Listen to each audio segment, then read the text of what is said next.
আসসালামু আলাইকুম।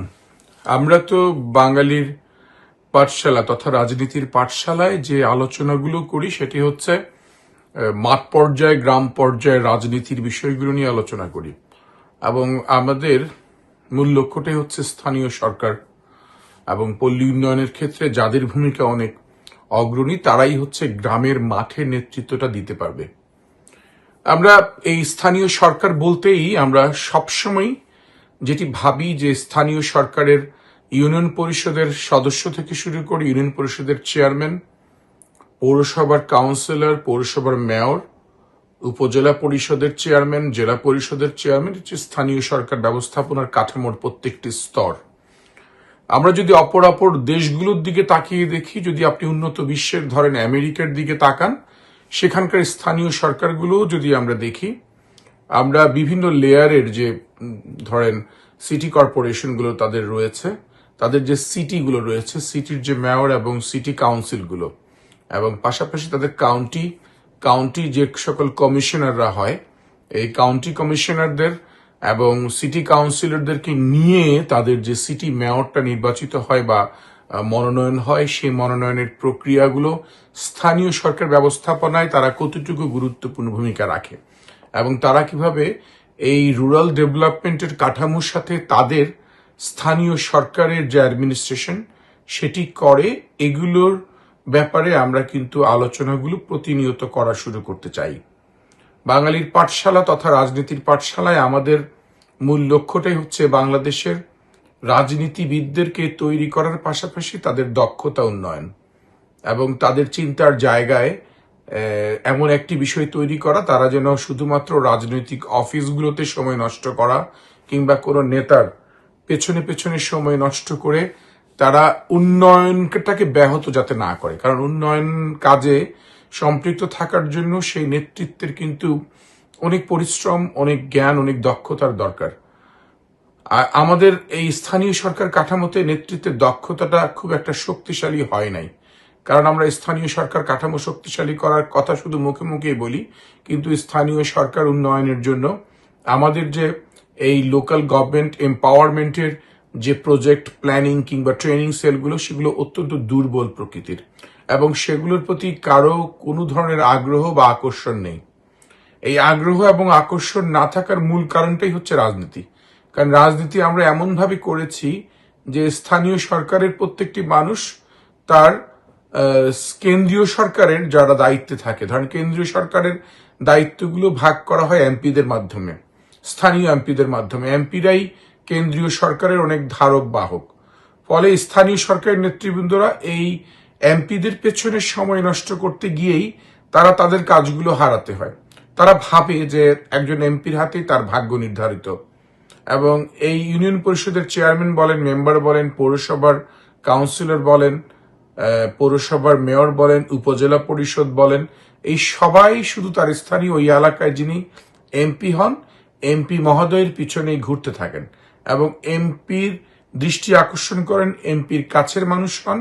এইটাই তাদের সবচেয়ে বড় যোগ্যতা। তারা মনে করে যে এমপির কাছের মানুষ হতে পারলেই সে তার দক্ষতা এবং যোগ্যতা জাহির করতে পারবে এলাকায়।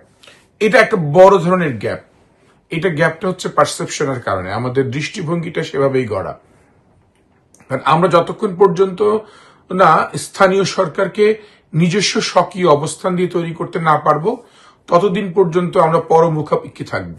আমরা সবসময় বলি না যে বিচার বিভাগকে কিভাবে আমরা স্বাধীন করব। ধরেন বিচার বিভাগকে নির্বাহী বিভাগ থেকে পৃথকীকরণ করার ব্যাপারে কথা বলি, কিন্তু স্বাধীন করার ক্ষেত্রে আমরা কিন্তু অনেক বাধা আমরা পাই। সেই বাধাটি আমরা যেই সরকারে আসে সে সবসময় থাকতে চায় একসাথে, নির্বাহী বিভাগ এবং বিচার বিভাগকে একসাথে রাখতে চায়, আর যখনই ক্ষমতার বাইরে যায় তখনই তার দাবিটা থাকে বেশি, প্রত্যেকটি সরকার। এবং আপনি এই 72 সংবিধানের কথাই যদি বলেন, 72 সংবিধানেও কিন্তু পৃথকীকরণের কথা 22 অনুচ্ছেদে স্পষ্ট করে বলা হয়েছে। তারপরেও কেন বাকশাল কায়েম যখন হয়েছে তখনই শুরু হয়েছে এই বিচার বিভাগকে কুক্ষিগত করার একটা প্রক্রিয়া।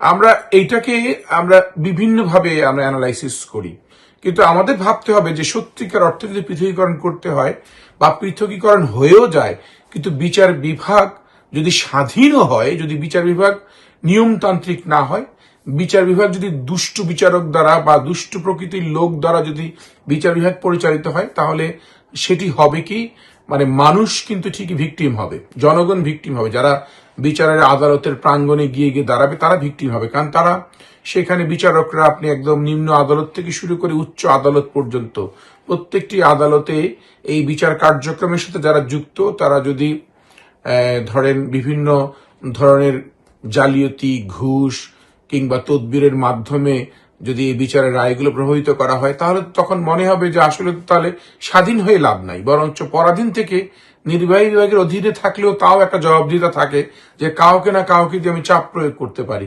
কিন্তু যখন পুরোটাই স্বাধীন হব এবং স্বাধীন হওয়ার পরে যদি যাদের কাছে আমরা বিচার চাইব, বিচার প্রার্থনা করব, তারাই যদি অপরাধে যুক্ত থাকে, তাহলে কার কাছে বিচার চাইব? এই বিষয়গুলোর জটিলতাটাই কিন্তু আপনি স্থানীয় সরকার, কেন্দ্রীয় সরকারের ক্ষেত্রে আপনি ভাবতে পারেন।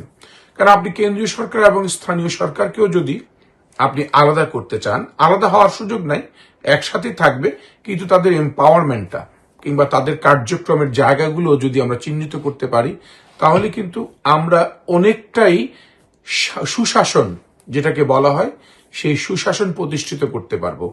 আপনি আইনের শাসন প্রতিষ্ঠা করতে হলে তো প্রত্যেকটি কাঠামোতে, প্রত্যেকটি স্তরে তাদের ক্ষমতার শক্তিশালী করতে হবে, এবং ক্ষমতা শক্তিশালী করলেই তো মানুষ বিচার পাবে, মানুষ ভালো জীবন জীবিকা নির্বাহ করতে পারবে, এবং এই বন্টনগুলো যদি সমান হয় তাহলে ভালো হবে। সবগুলো কিন্তু একটা জটিল পর্যায়ে অবস্থান করছে, তার কারণ একটা সিস্টেমের কারণে।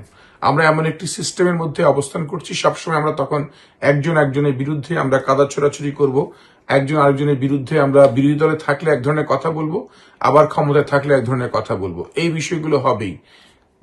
কথা আছে না, যে যায় লঙ্কায় সেই হয় রাবণ। অতএব আমাদের মধ্যে এটা আমরা জানার পরেও আমরা ভাবি না যে কোন জায়গাটা আমাদের গ্যাপ এবং কোথায় আমাদের এই প্রতিষেধক ব্যবস্থা আমাদের করা উচিত। আমরা সেটা না করে আমরা সবসময় আমরা দোষারোপের রাজনীতিটা করতে চাই।